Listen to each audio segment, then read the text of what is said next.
Bonjour Rémi Huppert. Bonjour, Je suis heureuse au nom du CGJ de vous accueillir. merci. Je voudrais en quelques mots vous présenter. Vous êtes diplômé d'HEC et docteur en sociologie. Vous avez été consultant auprès de l'Union européenne et de la Banque mondiale, donc un- des fonctions extrêmement importantes. Et vous êtes aussi écrivain, puisque c'est là votre 13e roman, hein. Vous avez effectivement C'est écrit ça. 13 romans et essais. Et c'est, Et voilà. ce, et ce dernier ouvrage euh, sur lequel va se centrer euh, cette, euh, cet entretien s'appelle Lettre à Moïse, itinéraire contourné d'un juif de Hongrie. Ce récit redonne vie à Louis-Charles Huppert, petit-fils de Moïse Huppert et votre grand-père. En quelques mots, né en Hongrie en 1874, Louis-Charles Huppert émigre à New York et s'établit en France en 1912 jusqu'à sa mort en 1961. À travers lui, ce livre raconte l'histoire des Juifs de Hongrie, fait de migration. La Hongrie, les États-Unis, la France, les États-Unis, la France, euh, et, euh, et je dirais surtout la France. Hein, puisque ce livre, bien sûr, parle de quelqu'un de votre grand-père qui est venu de loin, mais qui ensuite a fait souche en France. Et je crois que c'est un aspect qui vous tient particulièrement à cœur. Oui. Et donc, un récit, disais-je, de l'histoire des Juifs faite de migration avec des malheurs et des bonheurs, c'est-à-dire des réussites, mais aussi des rejets liés à l'antisémitisme. Avant de vous laisser la parole, je voudrais redire ce qui s'affiche sur l'écran quand on a accès à cet entretien, que cette émission est dédiée à Georges Graner, qui lui aussi venait de Hongrie, qui a été un généalogiste passionné et que ses amis de CGJ regrettent infiniment. Nos pensées vont à sa famille. Il aurait été très heureux de pouvoir vous écouter. Je vous en prie. Bien, mais merci beaucoup de m'inviter à votre émission et de participer à vos activités. Ça me touche beaucoup. Donc, vous m'avez aimablement présenté et je voudrais simplement présenter un peu le récit. Donc, le récit procède d'une histoire vraie, n'est-ce pas? Même s'il peut par endroits sembler romanesque. Alors j'ai voulu en effet prolonger le réel par le plausible. Alors pourquoi? Parce qu'un travail de recherche, même s'il est fait soigneusement, comporte forcément des zones d'ombre. Alors il m'a bien fallu à un moment donné, pour faire récit, imaginer des décors, des vêtements, des dialogues, mais pour autant, ce livre, malgré son sous-titre, n'est pas un roman au sens d'une fiction intégrale, puisqu'en fait, ici, l'imaginaire n'est pas destiné, comme dans les romans, à s'évader du réel, à s'en détourner, mais là, au contraire, il s'agit d'épauler la réalité et de la rendre plausible. Alors, sur le plan de la forme, je voudrais dire également ceci, c'est que j'ai essayé de rédiger autant que je peux, autant que j'ai pu, un texte littéraire, parce que je pense que le style, dans un travail de ce genre, a toute son importance. Il n'y a pas de récit sans style, et c'est bien le style qui donne son âme au récit. Alors, j'espère évidemment y être arrivé, et j'espère surtout être arrivé à montrer la précarité, les tourments des personnages, la souffrance du rejet qu'ils ont subi et la douleur de l'exode. Mais j'ai aussi essayé de rendre des moments de poésie, de charme, de beauté, parce que ces moments-là ont aussi traversé leurs existences. Alors, peut-être que certains de vos auditeurs auront lu quelques-uns ou un de mes livres où le cas échéant, ces lecteurs auront constaté que j'ai toujours été attaché au thème de l'identité. Le thème de l'identité, c'est un peu le fil rouge de mon travail littéraire. J'ai toujours traité dans mes romans de l'exil, du déracinement, et mes romans historiques ont également beaucoup traité de migration, puisque plusieurs romans d'ailleurs ont porté sur la migration juive. J'en ai fait 2 qui portent sur la migration de Russie en Chine. Et puis j'ai fait un livre également qui porte sur un personnage qui a traversé la migration de Pologne en France. Et il fallait bien à un moment donné que je me penche sur ma réalité à moi, c'est-à-dire celle de ma famille, et que je me rapproche de la Hongrie, donc, qui a été donc le berceau, qui fut le berceau de la famille Huppert. Alors, bien sûr, j'ai mis du temps à découvrir ce passé, même si dans ma jeunesse, j'étais extrêmement préoccupé par mes origines juives. Mais il faut dire que le mot juif, chez nous, représentait un tabou imprononçable. Et à la maison, on ne parlait pas beaucoup du passé. C'était le silence, sinon la loi du silence. Alors, il ne s'agit pas d'incriminer mes parents, mon père. Je sais très bien ce que je leur dois et à qui je le dois. Mais il faut bien reconnaître qu'au sujet des origines, mon père en particulier gardait le silence. On peut même dire un silence total. D'ailleurs, le silence, beaucoup d'entre vous, ceux qui vont écouter cet enregistrement, peuvent en faire l'expérience, tant les destins juifs sont imprégnés, n'est-ce pas, de silence. Peut-être mon père avait-il peur d'ouvrir une boîte de Pandore qu'il aurait refermée aussitôt. Peut-être parce que ce passé lui faisait mal à dire et même à évoquer de manière subliminale.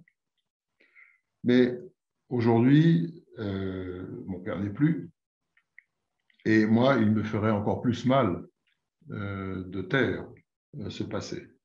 Et donc, dans ce récit, j'ai aussi voulu laisser parler librement ma pensée, mon cœur, remonter vers mes propres racines, que nous ignorions quand j'étais jeune, vers les racines des miens. Et j'ai pu ainsi découvrir, peu à peu, un terreau spécifique qui constitue ma famille et qui me constitue. Ce cheminement me fait d'ailleurs penser à un proverbe touareg qui dit ceci: éloigne ta tente et rapproche ton cœur. De ce point de vue, j'ai évidemment été un nomade en quête de liens, et j'ai dû faire, avant d'écrire ce récit, un long détour par d'autres récits pour évoquer, à travers des personnages fictifs évidemment, mais de façon distanciée, ce qui me préoccupe depuis toujours, à savoir l'identité. Alors, quand le silence du non-dit vient brouiller les repères, évidemment, le sujet devient brûlant. Alors, quand on parle d'identité, il ne s'agit pas de faire chambre à part, de parler de son identité comme s'il n'y avait que ça au monde. Il ne s'agit pas de se replier sur un entre-soi. Mais il s'agit au contraire de s'interroger sur soi et en même temps sur l'autre que soi. Et au fond, ma règle, celle que je me suis en tout cas appliquée, c'est bien se connaître pour mieux s'ouvrir. C'est ce que j'ai essayé de faire. Bien me connaître pour mieux m'ouvrir. Alors, quand j'étais enfant, j'allais souvent rendre visite à mon grand-père, Louis-Charles Huppert, que j'appelais Daddy. Et il était donc un vieillard, il était américain, il avait la nationalité américaine, et il vivait modestement à Paris dans une petite chambre d'hôtel qui n'était absolument pas luxueuse. Alors quand j'allais le voir, je me sentais toujours lié à lui par un lien que je qualifierais de mystérieux. nous parlions. Il était très attentif à ce que je lui racontais, posait des questions. Malheureusement, il est mort quand j'avais 15 ans, mais je m'en souviens parfaitement. Et donc, nous l'avons inhumé sans faste au cimetière Montparnasse. Nous avons déposé avec mon père un caillou sur sa tombe. Et ça a été le début, à 15 ans, d'une quête identitaire qui s'est poursuivie à 18 ans, puisque à ce moment-là, j'ai d'une part voulu faire des démarches, puisque je me trouvais aux États-Unis à ce moment-là, auprès de l'administration américaine, puisqu'il n'y avait pas Internet à ce moment-là. Et bon, démarches qui se sont avérées infructueuses. Et puis, j'ai réussi, à mon retour en France, en août 1964, j'avais à ce moment-là 18 ans, j'ai réussi à convaincre mon père de nous rendre en Hongrie. Alors là, ça a été une décision considérable pour lui, pour moi aussi. Et nous sommes allés, avec ma mère et une de mes sœurs, à Épériès, village natal de mon grand-père. Épériès se trouvait au temps de l'Empire austro-hongrois dans la partie orientale de la Hongrie, pas très loin de la Galicie d'ailleurs. Et cette ville d'Épériès, cette bourgade, est devenue, après le traité de Trianon de 1920, Prešov. Prešov, donc la ville a changé de nom. Et donc nous sommes allés, en 1964, c'était déjà la Slovaquie depuis longtemps, et nous sommes allés donc dans cette partie de la Tchécoslovaquie qui avait été créée donc par le traité de Trianon. Alors nous avons été assez déçus parce que nous n'avons pas trouvé énormément de choses à ce moment-là. Les archives, il faut dire que les archives juives ont été passablement, enfin, même totalement anéanties dans certains cas par les occupants nazis. Et donc, ces recherches restent encore d'ailleurs assez difficiles. Alors, sur le tard, j'ai pu reprendre, mais par le biais américain, des recherches, un travail de fouille en quelque sorte. Mais j'ai été aidé en cela par le développement des outils modernes de recherche, Internet, l'accès aux bases de données américaines. Et tout ça, évidemment, facilite beaucoup les choses. J'ai essayé d'être, pour prendre une formule, un archéologue de la mémoire, modestement. Et j'ai essayé de revenir vers ce monde d'hier qui était cher donc à Stefan Zweig.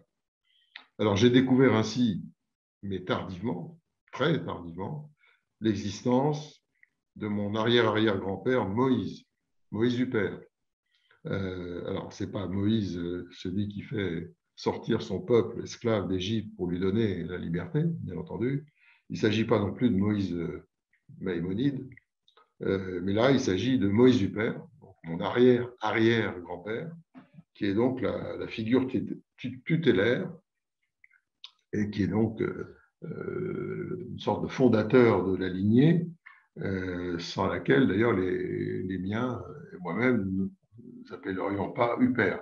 Parce que je pense qu'à ce moment-là, il prend le nom de Huppert, puisqu'il vit dans l'Autriche-Hongrie. Il y a à ce moment-là un décret qui oblige ou qui invite, selon les points de vue, les Juifs à prendre des noms à consonance germanique. Donc il y a une germanisation des noms juifs, comme plus tard, à partir de 1920, il y aura une magyarisation des noms juifs. Donc évidemment, je pense que Moïse Huppert a été le premier dans cette lignée à prendre le nom de Huppert.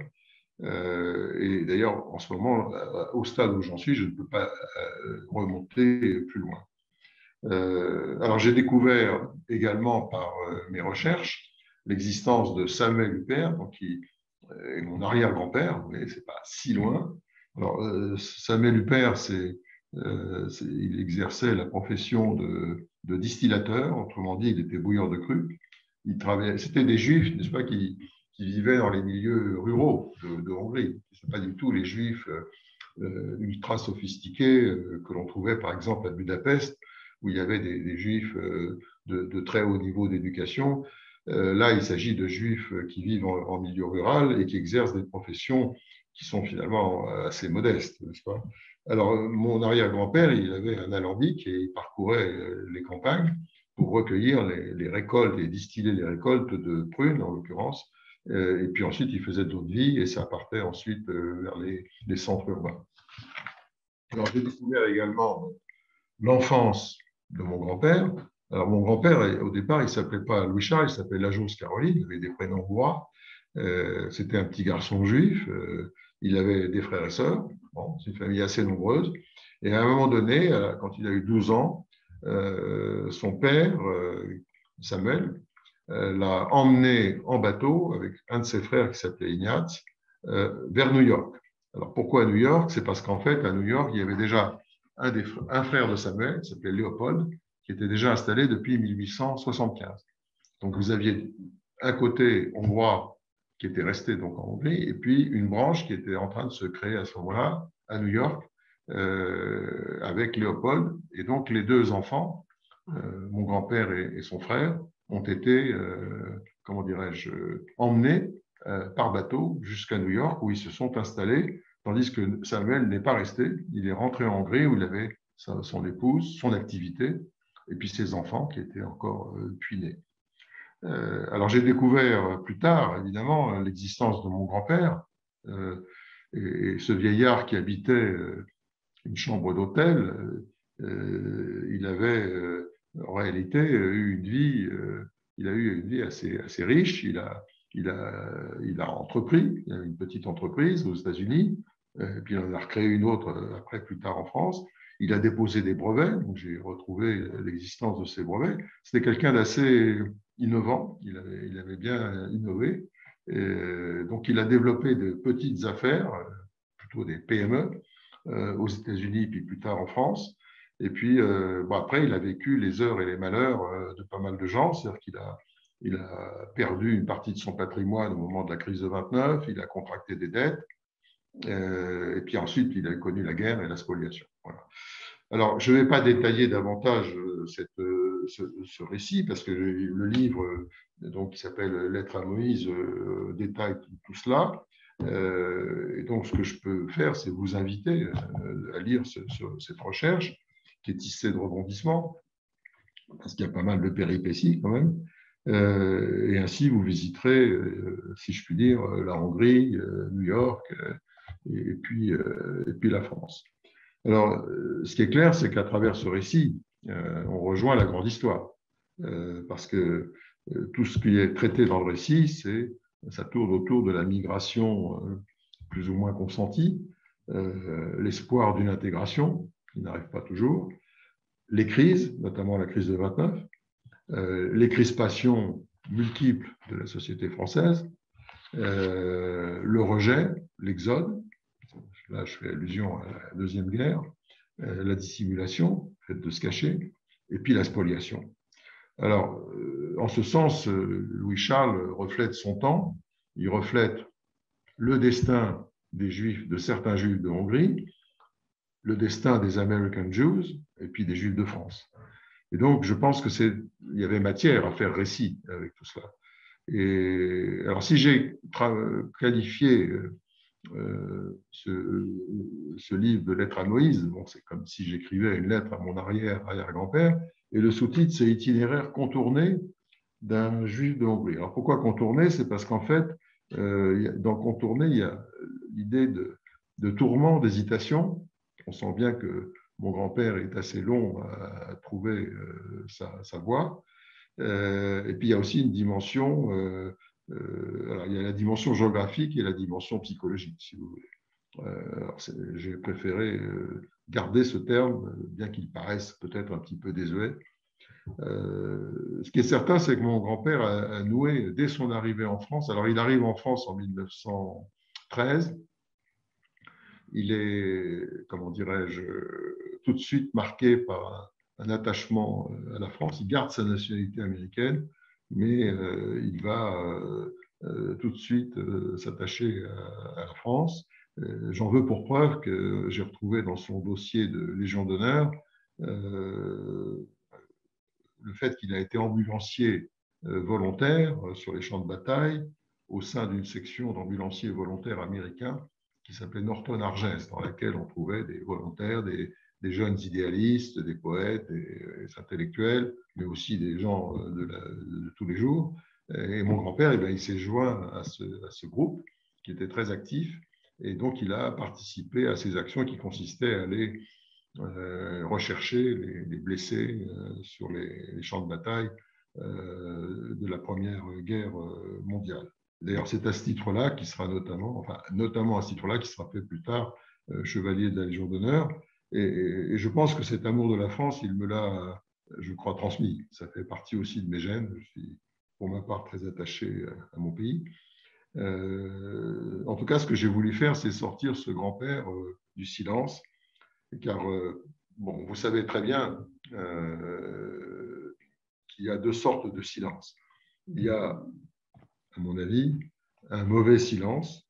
Alors, qu'est-ce que c'est qu'un mauvais silence? C'est un non-dit. C'est quand on ne dit pas les choses. On ne les nomme pas. Et ce non-dit-là, il finit par vous tarauder. C'est une question à laquelle on ne trouve jamais de réponse. Et à la fin, on finit par être miné par ce silence. Donc, c'est un mauvais silence. Et moi, de mon enfance, j'ai quand même pas mal souffert de ce silence-là. Mon père ne parlait pas de ses origines. Nous ne parlions pas des origines hongroises de la famille. Nous ne parlions pas de la déportation qui a affecté 5 membres de ma famille. Ça fait quand même beaucoup. Et on parlait toujours d'autre chose. Et donc, personne ne m'a raconté l'histoire de ce grand-père. Il a fallu que je prenne en quelque sorte la parole. Alors, il y a le mauvais silence, il y a de l'autre côté un bon silence qui apaise, qui rassérène, et entre les deux, vous avez la parole. Donc, c'est la prise de parole qui peut mener, à mon avis, à ce bon silence. Mais ce bon silence, vous le connaissez, vous n'y avez accès seulement qu'une fois que vous avez dit les choses, une fois que vous les avez nommées. Alors, je pense que de surcroît, écrire, ça libère encore plus que prendre la parole verbale. Parce que la parole verbale, verba volante. Tandis qu'écrire, ça possède quelque chose de pérenne, d'immuable, enfin, peut-être pas d'immuable, en tout cas de très durable, et ça apaise dans la durée. Et si je peux parler à titre personnel, je dirais que ce travail d'écriture du livre m'a considérablement apaisé. Parce que c'est à ce prix, à mon avis, qu'on se libère du poids du silence. Ce qui me fait dire que faire appel à sa mémoire, solliciter la mémoire, ça ne revient pas à célébrer un culte passéiste du souvenir. Je ne suis pas moi-même un ultra-conservateur. Mais je pense que le travail de mémoire, ça peut constituer un outil puissant pour le présent. Parce que la mémoire reconstituée, retrouvée, permet d'irriguer le présent par l'exemple de nos prédécesseurs. Elle permet également d'éviter des rejets qui se sont produits dans le passé et qui pourraient se reproduire dans l'avenir. J'espère que non, mais avec les mêmes effets pervers. Et le présent et l'avenir sont deux raisons majeures et impérieuses pour lesquelles j'ai décidé de raconter la vie de mon grand-père. Autrement dit, il y a une fluidité, correspondance extrêmement nette entre ce travail de mémoire, le présent et l'avenir. Alors, bien sûr, je mesure tout à fait les lacunes que peut comporter mon travail. J'ai essayé, bien sûr, avec tous mes moyens et avec toutes mes forces, d'établir les faits au-delà des zones d'ombre, mais ça m'a permis quand même d'aborder quelques questions centrales. Il y a une question, par exemple, c'est comment les migrants peut-il quitter son pays et triompher ensuite de la fatalité. Il y a quelque chose de l'ordre du triomphe contre l'adversité. Ça, j'ai essayé de répondre à cette question dans le livre. Comment peut-on passer de la contrainte à la liberté? C'est une autre question. Et comment on peut, à partir d'une certaine souffrance, entrevoir un certain bonheur. Et donc, je pense pouvoir dire que Lettres à Moïse marque l'aboutissement de mes livres précédents, parce que tous mes livres précédents, et notamment les 3 derniers, traitent de destin juif, où j'ai été déjà tout à fait, comment dirais-je, obnubilé par ces questions, mais que j'ai appliquées à d'autres personnages que moi-même dans un premier temps. Alors, je tiens simplement à attirer l'attention sur le fait qu'il ne s'agit pas, dans un travail de ce type, de mettre en scène, ou de se mettre en scène, encore moins. Mais il s'agit, dans mon esprit, d'occuper la scène. D'occuper la scène au même titre que ceux qui l'occupent depuis toujours en France. Les sachants, les dominants, les résidents de vieilles souches, qui aimeraient bien garder la lumière pour eux seuls. Mais il ne s'agit pas non plus de faire ronfler les mots, de porter un étendard identitaire. Il s'agit simplement de donner à chacun la place à laquelle il a le droit. Tout simplement, moi je pense que les Juifs ont contribué à l'histoire, évidemment, c'est évident, y compris à l'histoire de France, et par conséquent, ils ont le droit de raconter leur destin. Et donc, le livre que j'ai fait, que j'ai écrit, est le livre d'une vie. J'ai voulu rendre hommage à ce grand-père de Hongrie, d'Amérique et de France, et j'ai voulu lui rendre sa dignité qui a été longtemps bafouée, et je dirais même, j'ai voulu lui rendre son honneur. Et donc, j'aimerais, par cette mise en mots, si je puis employer cette expression, transmettre, parce que c'était le but ultime de ce travail, transmettre à ceux qui vivront après moi, notamment ma descendance, la joie sereine de venir de Moïse, de Samuel, de Louis-Charles et de mon père Raymond, donc d'être le descendant de Moïse du Père. D'ailleurs, je pourrais terminer cette causerie par une question de portée plus générale que j'adresserai à tous ceux qui regarderont cet enregistrement. C'est la question: quel grand-père abritons-nous? Voilà, je vous remercie et je suis prêt à répondre à des questions. Merci infiniment. Merci infiniment. Je crois qu'il y a plusieurs questions. D'abord, je voudrais vous remercier. Enfin, je vous ai lu avec un grand bonheur. Et je trouve qu'à l'oral, on retrouve très bien ce que l'on voit à l'écrit. Je dirais qu'à l'écrit, il y a aussi, vous y avez une dimension littéraire forte. Hein. Vous avez dans votre façon de parler, vous avez dit que vous avez fait une œuvre littéraire. C'est une œuvre littéraire, je dirais que une œuvre littéraire dont j'aimerais peut-être spécifier un contour. Je dirais qu'elle est musicale. Vous êtes pianiste et je trouve que ça se voit, cela se sent, parce que votre sensibilité artistique et musicale imprime à ce texte une musique toute particulière, que j'appellerais, si vous voulez bien, poésie. Parce que par instant et assez souvent, c'est une prose poétique.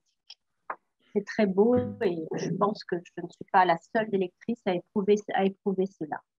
Soyez-en remerciés. J'aimerais aussi, avant d'aborder quelques questions, il y a plusieurs questions. La première peut-être sur c'est le silence. Vous avez dit qu'il y a un mauvais silence, qu'il y a un bon silence et qu'il y a la parole, hein, la nécessité. Et là, il y a la parole, la nécessité d'une parole. Vous avez dit que votre père avait mal à dire, hein, qu'il avait comme une peur d'ouvrir cette boîte de Pandore et que c'est vous qui l'avez ouverte. Est-ce que c'est dangereux d'écrire? Ah, c'est dangereux d'écrire. Vous avez une très bonne question là, qui est tout à fait pertinente. Quand on écrit surtout sur un sujet personnel, on s'expose beaucoup. Et, et beaucoup de gens pardonnez-moi, pourraient me critiquer pour un certain manque de pudeur, pour étaler une histoire de famille. Certains pensent que j'en dis trop. Voilà. C'est vrai que on se met en péril quand on écrit, mais je pense que c'est un travail nécessaire.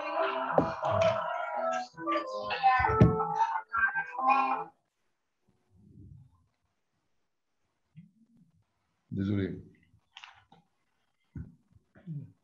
La lettre à Élise, c'est de Serge Girolaus. Alors, oui, donc, se mettre en risque, oui, y compris à l'intérieur de sa propre famille. Mais j'assume ce risque. C'est parfois difficile. Je ne pense pas que la vérité soit toujours facile à proclamer. Elle est parfois difficile à entendre aussi. Certains auraient pensé pensent que j'aurais dû être un peu plus pudique, voire peut-être ne pas écrire de livre. Mais j'ai vraiment décidé de le faire. Donc. Et vous avez parlé d'apaisement Oui. aussi. Donc, paradoxalement, une douleur et aussi un apaisement. Oui, je pense que l'écriture, je le ressens très profondément, donc ce n'est pas du tout une démarche mimétique ou inspirée par je ne sais qui. Je ressens profondément cet apaisement. C'est-à-dire que le fait d'avoir mis en mots ce récit m'a finalement beaucoup apporté. Et j'en suis absolument convaincu. Et d'ailleurs, je ne pourrais qu'inviter ceux qui souffrent du silence à prendre la parole sous une forme ou sous une autre. Je pense que c'est extrêmement libérateur. Et je suis absolument convaincu, et là je pense que vous serez d'accord avec moi, qu'il peut y avoir un lien, vous qui êtes une spécialiste de généalogie, entre la connaissance généalogique et le bien-être psychologique. En tout cas, c'est l'expérience que je fais actuellement. Et d'ailleurs, vous nous avez posé une question en nous disant de nous demander quelle est-elle, enfin, une question sur le grand-père. D'ailleurs, je pense que il y a une conférence bientôt qui sera peut-être prolongée. Hein, oui, Madame. oui, la question que j'ai posée, c'est quel grand-père abritons-nous? Voilà, je pense que voilà. effectivement, c'est une. Et j'aimerais maintenant revenir un petit peu sur la genèse de votre travail. Vous êtes appuyé sur un long travail de recherche, parce que Oui. ce livre qui paraît assez court est un livre qui est en réalité riche d'énormes recherches. Comment avez-vous procédé? Alors d'abord, j'ai lu pas mal de travaux qui sont souvent des travaux d'origine américaine sur la migration hongroise aux États-Unis, et notamment judéo-hongroise. Donc, j'ai fait un travail déjà de lecture de l'existant. Alors, il faut bien reconnaître que ces travaux sont, enfin, je parle sous votre contrôle, mais pas très nombreux en France. Tandis que les Américains se sont quand même beaucoup intéressés, évidemment, à la migration, parce que le pays se fait comme ça. Et donc, il y a des travaux très précis, assez austères à lire d'ailleurs, sur la migration hongroise aux États-Unis, les endroits où les Juifs se sont installés en particulier. Alors, il y a beaucoup de statistiques, c'est assez frustrant à lire, mais c'est quand même très éclairant. Voilà. Alors ça, c'est la partie documentaire proprement dit. J'ai également pu avoir accès à des bases de données américaines. Et donc, ces bases de données contiennent quand même beaucoup de renseignements sur, par exemple, les passages en bateau, avec les dates très précises auxquelles les gens arrivent aux États-Unis, les endroits où ils habitent, la composition des familles, un certain nombre de papiers d'état civil. Donc, on retrouve par ces bases de données américaines, qui sont quand même assez remarquables, pas mal de choses. Alors, sur la partie slovaque, ça a été très difficile. J'ai été en contact avec un historien slovaque, mais qui a confirmé ce que je savais déjà, c'est que l'état des archives est très, très médiocre en Slovaquie. Mais il a retrouvé quand même quelques éléments, en particulier les villages de naissance de certains membres de la famille du père, qui montrent que c'était bien une famille de semi-nomades liée à l'activité de mon arrière-grand-père qui était bouilleur de cru, donc il allait dans différentes contrées pour faire son travail. Mais voilà à peu près comment j'ai procédé. Ça m'a demandé évidemment du temps. Et voilà, il n'y a que le temps qui permet d'arriver à un résultat. Donc,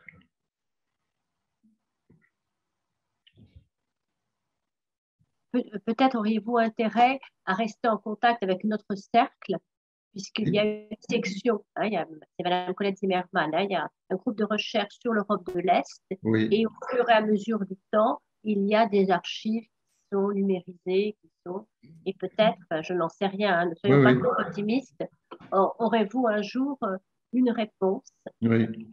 C'est difficile dans ces endroits-là. Évidemment, ce qui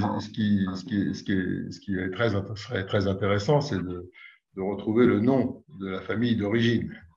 Car avant, il y a pas mal de Hongrois, de Juifs hongrois qui, à un moment donné, ont changé leur nom, qui ont dû le changer et qui ont décidé de le changer.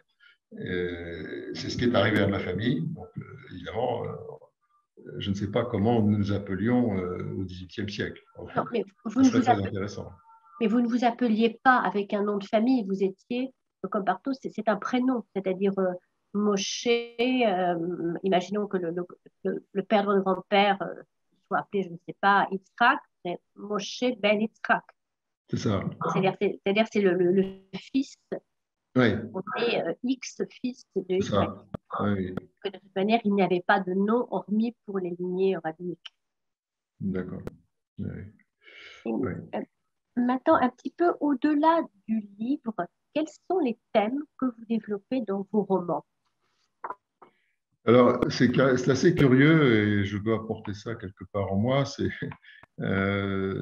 J'ai toujours traité de personnages de migrants. Donc, pas seulement des migrants juifs d'ailleurs, parce que j'ai écrit plusieurs livres, notamment un qui s'appelle Mourir à Grenade, où je retrace le destin de migrants d'un fils de républicain espagnol qui rentre en Espagne.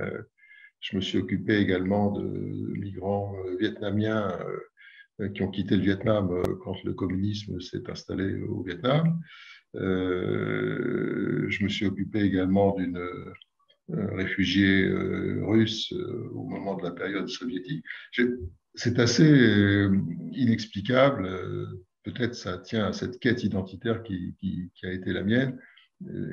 Tous mes personnages, sans exception, sont des gens qui ont quitté leur pays, qui ont retrouvé un autre pays, qui ont quitté une partie de leur identité pour retrouver partiellement une autre. Donc, je me suis, en fait, toute ma vie interrogé sur ce couple très difficile à élucider, identité-relation, si vous voulez. Qu'est-ce qu'on perd en quittant? Qu'est-ce qu'on gagne en arrivant? Enfin, tous mes romans, tous mes écrits ont traité de cela. Voilà. Et je trouve ça personnellement très intéressant.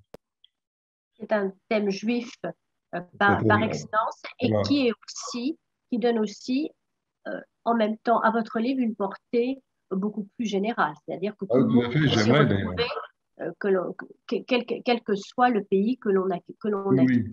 Encore une fois, le but, ce n'est pas d'étaler la vie de ma famille pour l'étaler. Je pense qu'un récit de ce genre a une portée plus générale.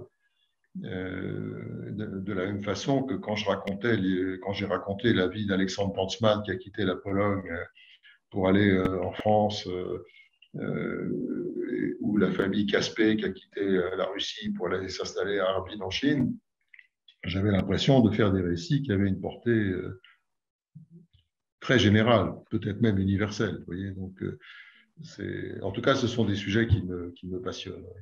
Tout à fait. Est-ce que vous ne vous êtes pas intéressé à la généalogie il s'appelle bien Alexandre Pantzmann, n'est-ce pas? Alors, dans le cas de Tanzmann, un petit peu, j'aurais pu creuser davantage la généalogie parce que peut-être en prologue, on aurait pu retrouver plus de choses. Là, j'ai quand même reconstitué qui étaient son père et sa mère, mais je ne suis pas remonté, je n'ai pas été au-delà. S'agissant des Caspé, j'ai également fait beaucoup de recherches en Chine sur les origines russes de la famille Caspé, mais c'est également très, très difficile. Mais bon, j'aurais aimé avoir des résultats, évidemment, remonter plus loin dans le temps, mais ce n'est pas toujours simple. Et est-ce que ce livre-ci, vous avez éprouvé plus de difficultés à écrire ce livre que les autres livres ou pas? Oui, je pense que j'ai eu plus de difficultés parce que c'est un sujet très personnel. Il y a toujours. Bon, je suis quelqu'un d'assez pudique quand même, et donc c'est plus difficile de se livrer sur sa propre origine que de raconter la vie des autres, si vous voulez. Donc, c'est d'ailleurs probablement pour ça que j'ai attendu d'avoir un âge respectable pour me lancer dans ce travail. J'aurais probablement été incapable de l'écrire il y a 20 ou 30 ans. Il a fallu une certaine maturation et puis aussi l'idée d'une certaine urgence parce que le temps passe. Je suis un peu à l'automne de ma vie et je pense que c'est vraiment important de faire ce travail de transmission. Dire que c'est facile, pour autant, je ne le crois pas. Je peux vous assurer que ça a été assez difficile. Mais tout compte fait, je suis plutôt content de l'avoir fait. Vous venez de dire transmission, d'ailleurs ce terme apparaît plusieurs fois dans votre conférence. Pourriez-vous repréciser l'importance que vous accordez, que vous attachez à la transmission? Je pense, si vous voulez, que je voudrais éviter à ma descendance de se retrouver dans le même état que moi, c'est-à-dire de souffrir d'un mauvais silence.